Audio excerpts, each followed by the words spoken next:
Welcome दोस्तों। आज हम देखेंगे कि अगर कोई स्पॉन्ज आयरन किल है, ठीक है।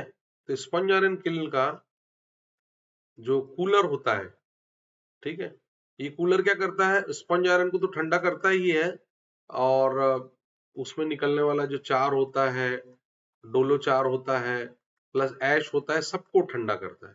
तो स्पंज आयरन जो किल से बाहर निकलता है ना दोस्तों, ये करीब करीब 950 डिग्री सेंटीग्रेड में निकलता है। और कूलर डिस्चार्ज अपने को जो चाहिए होता है वो करीब करीब 80 डिग्री पे चाहिए होता है, क्योंकि डिस्चार्ज बेल्ट ना जल जाए, प्लस हैवी टेम्परेचर में बाहर ना निकले। तो अपन क्या करते हैं, जैसे किल लगा होता है, ये किल लगा हुआ है, फिर किल के बाद कूलर लगा हुआ है, तो कूलर की आउटर पेरीफेरी पे अपन वाटर H2O स्प्रे करते रहते हैं। तो H2O का क्वांटम कितना होना चाहिए, प्लस Q का जो आवरली मेकअप कितना होना चाहिए, आवरली मेकअप, ये दोनों चीजें हमको निकालनी है दोस्तों, ठीक है।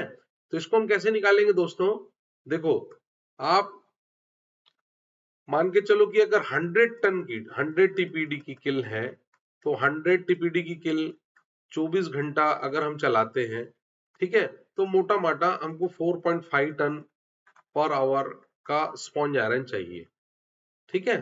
4.5 टन का स्पॉन्ज आयरन चाहिए हम, है ना।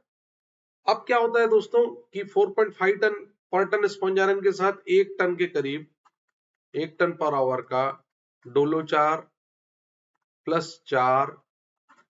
प्लस ऐश, ये तीनों भी जनरेट होती है इसके साथ, ठीक है।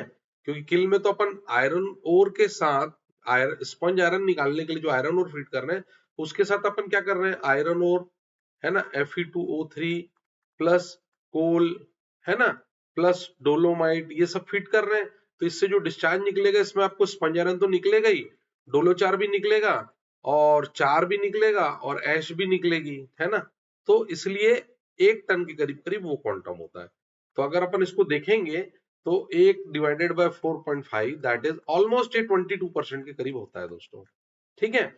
तो अपन फिर से देख लेते हैं कि 100 टीपीडी की अगर किल है, तो उसका sponge iron discharge 4.5 ton per hour होगा, ठीक है। 1 टन पर आवर जो उसका होगा, 4 प्लस डोलो चार प्लस ऐश होगा, ठीक है।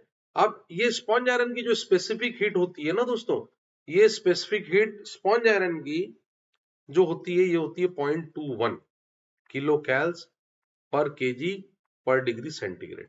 और चार डोलो चार और ऐश, इसकी जो स्पेसिफिक हीट होती है ना दोस्तों, ये करीब करीब 0.26 के आसपास होती है, 0.26 किलो कैल्स पर केजी पर डिग्री सेंटीग्रेड, ठीक है।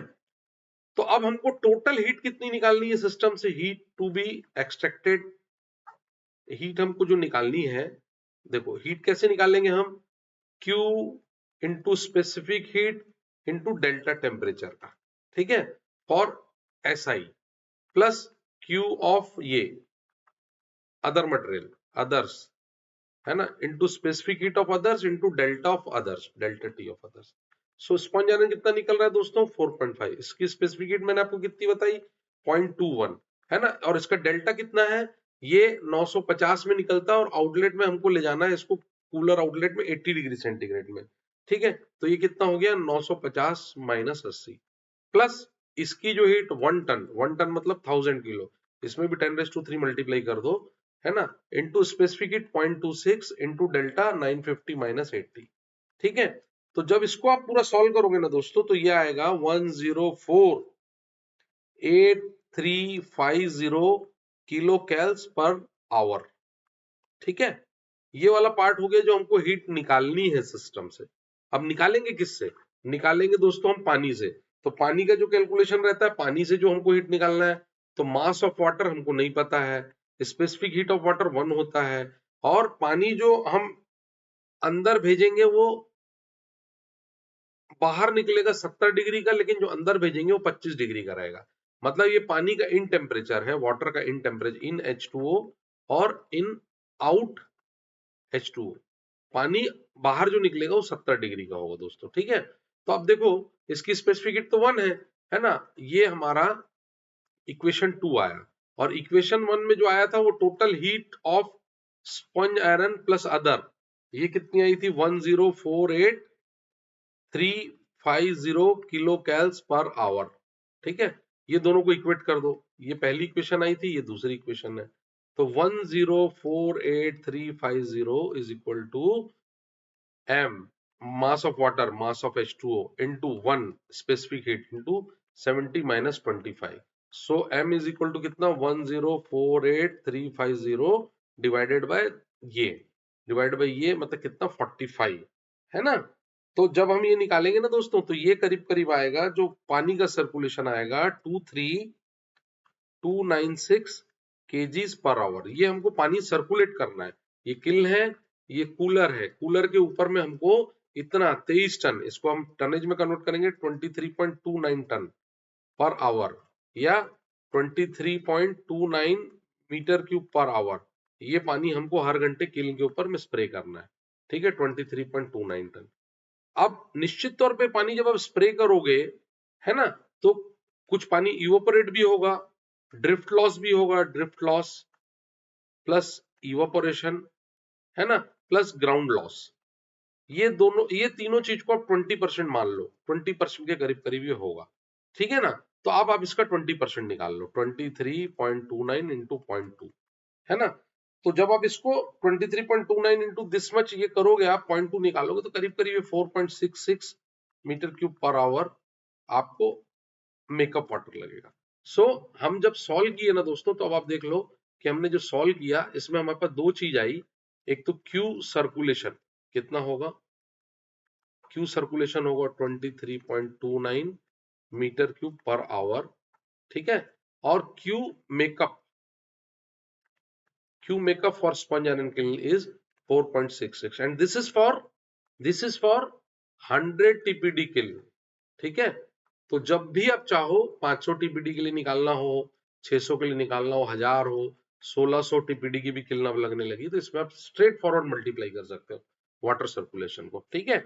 मेकअप वाटर थोड़ा कम हो जाएगा बड़े कंडीशन में, लेकिन जो ये वाला पानी का सर्कुलेशन रहेगा, ये लीनियरली बढ़ता जाएगा। 100 टन की किल्न के लिए अगर 500 के लिए निकालोगे, तो 4 पंचे 20, इतना 20 मेकअप वाटर लगेगा। ये 23 की जगह 100 हो जाएगा, ठीक है ना दोस्तों। तो ये मैंने एक आपको बताया कि जब आप 100 टन की किल्न होगी, ठीक है, सो 100 टन की किल्न होगी, 100 टीपीडी किल्न का वाटर सर्कुलेशन 25 मान लो, 25 मीटर क्यूब का भी अगर पंप होगा तो सफिशिएंट है, और करीब करीब आपको 7 मीटर क्यूब मेकअप वाटर देना पड़ेगा, ठीक है। ये सर्कुलेशन पंप होगा और ये वाला मेकअप वाटर पंप होगा। So this is the capacity 7 metre cube per hour. मतलब आप लगातार मेकअप देना चाहो तो एकदम कम आरपीएम पे मेकअप चला के रख दो, 7 मीटर क्यूब जाए, आपका पावर बचेगा। नहीं तो ये आपकी क्वांटिटी है, एक्चुअली मैं इसके पंप के इकोनॉमिक्स पे नहीं जा रहा हूँ। These are the quantities for makeup, quantity makeup and quantity circulation, ठीक है दोस्तों। So this is final for kiln water circulation and makeup. Thank you very much दोस्तों। वीडियो पसंद आया तो प्लीज लाइक कीजिए, सब्सक्राइब कीजिए। Thank you.